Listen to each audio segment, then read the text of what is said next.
السلام علیکم دوستو، میرا نام ہے حسیب شفقت اور آپ دیکھ رہے ہیں ہنسی ٹی وی۔ کیا آپ دین اسلام سے متعلق یہ اہم ترین حقائق جانتے ہیں کہ قرآن کریم کے ایسے کون سے الفاظ ہیں جن کا مطلب آج تک اللہ کے سوا کسی کو نہیں پتا؟ اللہ کے عرش پر موجود لوح محفوظ کیا ہے؟ پل صراط کیا ہے؟ آئیے اسلامی تعلیمات کی روشنی میں ان اہم ترین سوالوں کے جواب جاننے کی کوشش کرتے ہیں۔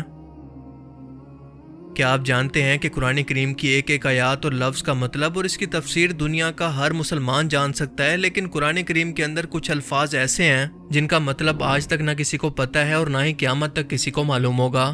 یہاں تک کہ خود رسول اللہ صلی اللہ علیہ وآلہ وسلم نے بھی ان الفاظ کا مطلب صحابہ کرام کو نہیں بتایا، انہیں راز رکھا گیا، جس کے پیچھے ایک بہت بڑی حکمت ہے۔ ان الفاظ کو حروف مقطعات یا لوح قرآنی کہتے ہیں، جو کہ آپ نے اکثر لوگوں کو گھروں میں فریم کروا کر یا پھر تعویذ بنا کر برکت کے لیے لٹکاتے ہوئے دیکھا ہوگا۔ یہ الفاظ اللہ اور اس کے رسول کے درمیان ایک کوڈ ورڈنگ ہے جن کا مطلب امت کو نہیں بتایا گیا، جبکہ بہت سارے علماء کرام یہ اندازہ لگاتے ہیں کہ ان الفاظ کے اندر قیامت کے دن محمد صلی اللہ علیہ وآلہ وسلم کی امت کے لیے خوشخبریاں چھپی ہیں جو کہ قیامت کے دن ان کے کام آئیں گی، لیکن اگر انہیں دنیا کے اندر یہ بیان کر دیا جاتا تو شاید لوگ آخرت کے لیے اتنی محنت نہ کرتے جتنا کہ آج جہنم اور اللہ کے خوف سے کرتے ہیں۔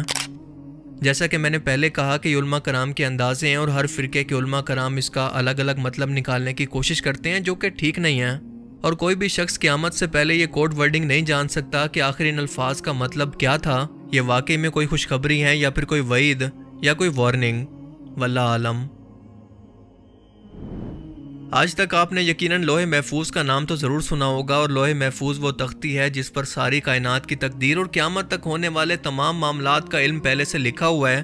اس علم میں اللہ پاک جس کو جتنا چاہتا ہے عطا فرماتا ہے، اور لوح محفوظ انسانوں کی پہنچ سے دور ہے سوائے فرشتوں کے۔ یہ اللہ کے عرش کے پاس محفوظ ہے جس پر مکمل قرآن پاک درج ہے۔ دنیا و کائنات کی کوئی بھی مخلوق نہ اس میں سے کوئی علم چوری کر سکتی ہے اور نہ اس کو تبدیل کر سکتی ہے، اور تمام آسمانی کتابیں نازل ہونے سے پہلے اسی لوح محفوظ پر لکھی ہوئی تھیں۔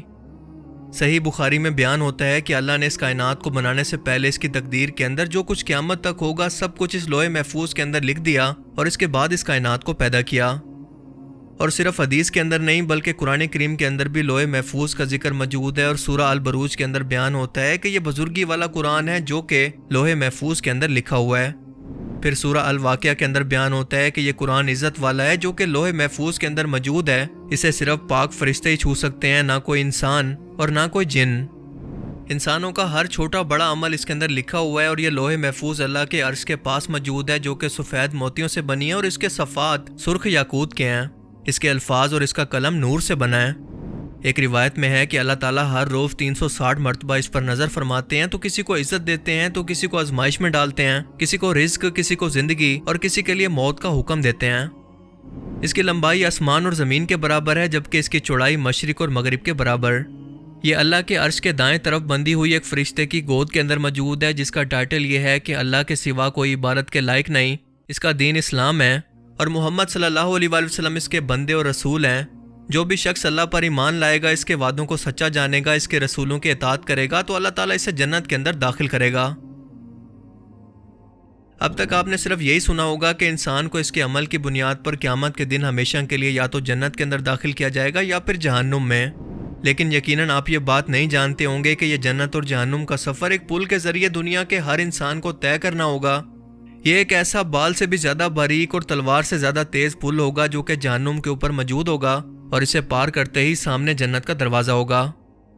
کہا جاتا ہے کہ اس پل کی لمبائی تقریباً کئی ہزار سال کی مسافت جتنی ہوگی، اور گناہ گار جہنمی لوگ اس کی شدت سے کٹ کٹ کر نیچے جہنم کی آگ کے اندر گر رہے ہوں گے، جبکہ جنتی لوگ بجلی کسی تیزی سے اسے پار کریں گے۔ کچھ لوگ اپنے اعمال کی وجہ سے آہستہ آہستہ چل کر، تو کچھ لوگ رینگ رینگ کر بہت ہی تکلیف سے چل رہے ہوں گے۔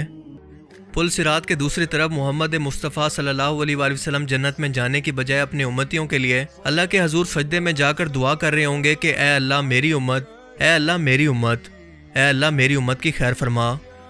ذرا ایک لمحے کے لیے تصور کریں کہ وہ نبی رحمت جس کی اولاد کو اور اس کے گھر والوں کو ذبح کر دیا گیا، ان پر تشدد کیا گیا، خود مسلمانوں نے ان پر طرح طرح کی تکلیفیں ڈالی، لیکن وہ اپنی امت کے لیے دعا کر رہے ہیں کہ اے اللہ میری امت، اے اللہ میری مسلمان امت کو بچا لے۔ اور اللہ تعالیٰ آپ کی دعا کو قبول بھی فرما دے گا، سوائے ان لوگوں کے حق کے اندر جنہوں نے خود جنت کے اندر جانے سے انکار کر دیا، یعنی کافر اور مشرکین۔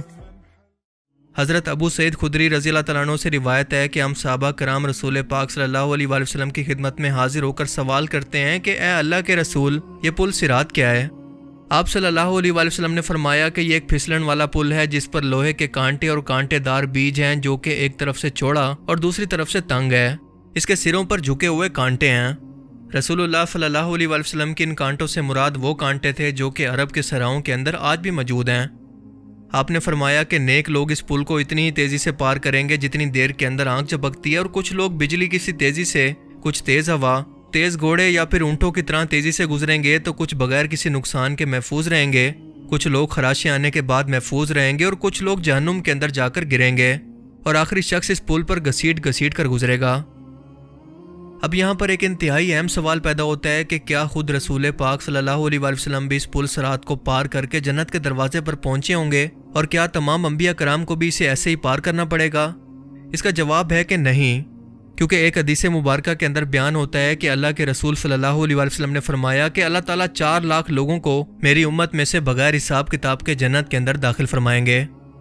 اب اس حدیث مبارکہ سے یہ ظاہر ہے کہ رسول پاک صلی اللہ علیہ وآلہ وسلم اور آپ کی امت میں سے تمام شہداء، آپ کے اہل بیت، آپ کی تمام پاک بیویاں اور اللہ کے نیک بندے ان 4 لاکھ لوگوں کے اندر شامل ہوں گے جنہیں بنا کسی امتحان کے اس پل صراط سے گزار کر جنت کے دروازے تک پہنچا دیا جائے گا۔ پل صراط کے متعلق ایک اہم بات یہ بھی ہے کہ یہ انتہائی اندھیرے کے اندر ہوگا، اور جنت اور جہنم کے درمیان یہ پہلے سے موجود نہیں ہوگا، بلکہ اسی وقت اسے لا کر وہاں پر رکھا جائے گا۔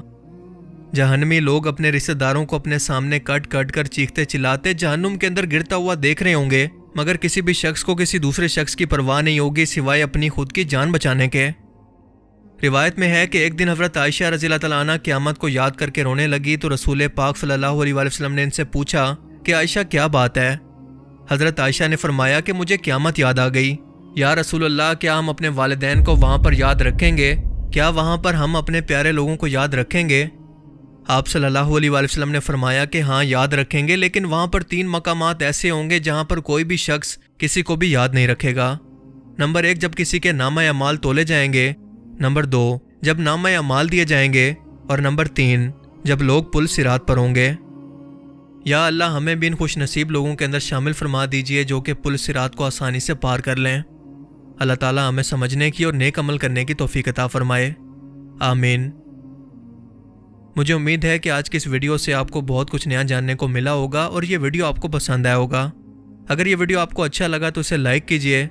اب میں ملوں گا آپ سے ایک ایسی نئی انٹرسٹنگ ویڈیو میں، تب تک کے لیے اپنا بہت سا خیال رکھیے گا۔ Thanks for watching this video. اللہ حافظ۔